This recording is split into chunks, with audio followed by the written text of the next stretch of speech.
Fala pessoal, essa semana eu recebi uma pergunta de um inscrito aqui do canal que é a seguinte: se eu tenho aqui ó, a minha residência, tenho aqui o meu QDG aqui, ó, que é o quadro disjuntor geral, e ele está a uma distância de 500 metros do meu padrão.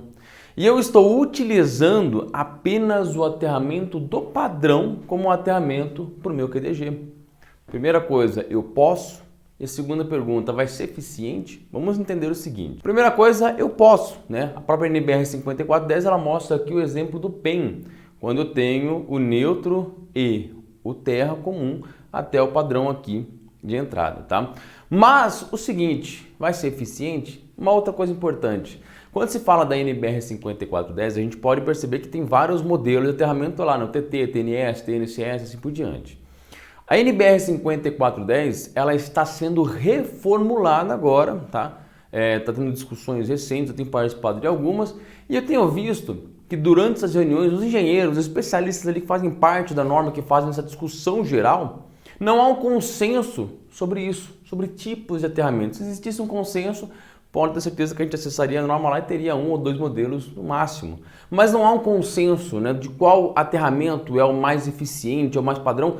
E essa falta de consenso existe até mesmo entre a NBR, aqui no Brasil, e a IEC, que é a europeia, que alguns especialistas inclusive participam da discussão das duas normas, trazendo coisas de lá para cá. E essa diferença entre esse tipo de aterramento é porque realmente não há um consenso, cada um pode enxergar de uma forma diferente e a gente tem diferentes tipos de aplicação, como por exemplo, um aterramento como esse em uma instalação elétrica antiga, uma casa bem antiga, onde não tem mais como você fazer um aterramento próximo, tá tudo concretado, tudo em volta, não temos como você colocar mais terra porque não tem mais eletroduto disponível, mais nada. Então, muitas vezes é obrigado a utilizar esse modelo aqui. Agora, vamos a uma situação real, né? Isso aqui normalmente você pode aplicar por essa distância, podemos considerar uma chácara, um sítio, pode até considerar uma distância mais próxima, poderia ser aqui uns 200 metros, né? Uma distância um pouco real, né? Isso aqui realmente está uma distância bem exagerada, está muito longe mesmo do padrão, tá? Quando a gente fala nessa situação, tem algumas coisas que a gente precisa considerar. Quando a gente tem o cabo que está saindo aqui do padrão e ele está indo ao QDG, para quem tem uma certa base aí, né, sabe dos cálculos, inclusive aqui no canal a gente tem vários vídeos explicando como é que faz o cálculo do cabo desde o padrão até o QDG e depois o cabo que faz aquela distribuição interna da casa, né, do quadro disjuntor até tomada, chuveiro, etc. Com todos os fatores, como a temperatura e o agrupamento. Porém, tem um outro fator que é importantíssimo, que é a queda de tensão, né? Para quem já conhece aí, quanto maior a distância do cabo, maior a quantidade de cobras que você vai ter e maior a resistividade você vai ter nesse circuito. Ou seja, eu posso estar aqui no meu padrão aqui com uma tensão de 220 volts e se eu não corrigir a bitola do meu cabo, ou seja, eu olhei na tabela padrão lá, eu tenho um chuveiro aqui de 35 amperes. Eu vou lá e vou colocar um cabo de 6 milímetros, tá? Então eu sei que o 6 milímetros vai suportar isso daqui. E eu estou trazendo meu cabo aqui desde o padrão até aqui. Porém, devido à queda de tensão, ele vai perder a sua capacidade de condução, porque você vai estar aumentando a resistividade do cobre. Ele vai estar impedindo a passagem fluida ali dos elétrons. O que vai acontecer? Esses 220 aqui, uma distância de 200 metros, 500 metros então, você vai chegar aqui com 190 volts ou 185 volts ou até menos, para ser calculado, claro, isso de forma correta, ok? Esse é o fator primeiro importante que acontece muitas vezes aqui. O segundo fator é o seguinte, né? Pela norma, se eu tenho um cabo fase de 16 milímetros, eu posso colocar o terra 16 igual, o neutro e o terra. Já se eu passo para um cabo de fase 25, eu posso começar a reduzir a bitola do meu neutro e do meu terra. E muita gente começa a pecar aí, né? Tem uma distância muito grande, calculei a queda de tensão, vi que eu vou precisar superdimensionar a minha fase, mas esquece do neutro e do terra. Olha só que fator importante. Quando a gente tem a nossa fuga de corrente, o que acontece? Eu tenho um cabo aqui fase sendo alimentado, ou seja, eu vou ter uma corrente que vai estar circulando, né, aqui na nossa fase. Porém, quando essa fuga de corrente, essa mesma corrente vai estar circulando de volta para o nosso terra.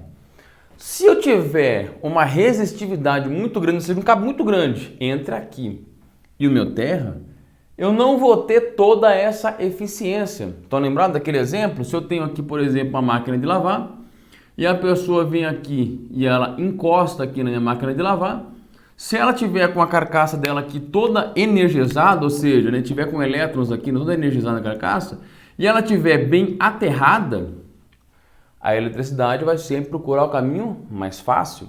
Então, se o aterramento aqui tiver com uma resistência menor do que essa pessoa, a minha descarga vai ser para o terra e a pessoa não vai sofrer choque, se sofrer vai ser mínimo, tá ok? Porque eu tenho uma descarga para terra. Já se o meu terra não está eficiente, ou seja, está com uma resistência tão alta devido ao aumento do cabo, uma alta resistividade do cabo, muitas vezes até uma emenda mal feita ou muitas emendas, isso daqui não vai ser eficiente. Então, o recomendado sempre é, claro que numa chácara, por exemplo, você sempre vai ter essa opção de pegar aqui no QDG, ou você pode criar um BEP aqui, né, como a gente sempre utiliza, e aqui começar a fazer outro aterramento. Quanto mais próximo, melhor. Você vai tirar essa resistência do cabo, você vai ter uma menor resistência entre a sua carga e o seu terra, e o seu controle de fogo e de energia vai ser altamente eficiente. E lembrando que o correto sempre é, o desenho aqui está apenas você representando um aterramento, mas aqui está constando um conjunto de aterramentos. Aqui você pode ter várias hastes aqui. Para isso precisa estudar o solo, pegar um aparelhinho que é o terrômetro, fazer a medição se realmente bateu o aterramento ideal. Se tiver ali um aterramento muito baixo, você precisa colocando mais hastes ou até procurar um local mais úmido, tá? Existem várias situações em relação a isso. Então isso daqui, sim, é muito importante que esteja o mais próximo possível do QDG. Essa situação aqui é só em casos realmente extremos, que não há nenhuma possibilidade de colocar o aterramento próximo da casa. E nesse caso, pode ser sim interessante você fazer o cálculo de queda de tensão também para o cabo terra. Então, se eu tenho uma corrente máxima aqui, um circuito máximo aqui de 25 amperes, eu estou alimentando meu terra aqui, o importante é você ver se de repente pode haver essa necessidade de você fazer um superdimensionamento só para o seu cabo terra, que vai ser o cabo que vai estar retornando aqui, caso você tenha um excesso de distância. Cuidado com isso, que muita gente pode estar errando nisso daqui. Esse caso aqui, gente, coloquem sempre que não é ideal, tá? Esse aterramento aqui no padrão é o que a concessionária pede para poder haver aquela equalização nos transformadores dela lá. O aterramento da sua casa é mais importante estar sempre mais próximo aqui do ponto de carga. Tá ok, pessoal? Uma dúvida rápida aí que muita gente pode ficar com isso na cabeça. Aterramento sempre mais próximo da carga por exatamente esses motivos. A queda de tensão, você aumenta a resistividade da resistência do seu aterramento e aí ele pode perder a eficiência e muito, tá ok? Bom, pessoal, se tiver mais dúvidas, deixa aqui embaixo no comentário, tem bastante conteúdo aqui, vou deixar alguns vídeos que a gente já fala sobre aterramento TT, TNS, TNCS, inclusive tem nossos cursos aqui embaixo. Abre aqui na descrição do vídeo, não esquece de curtir, compartilhar esse vídeo e até o próximo vídeo.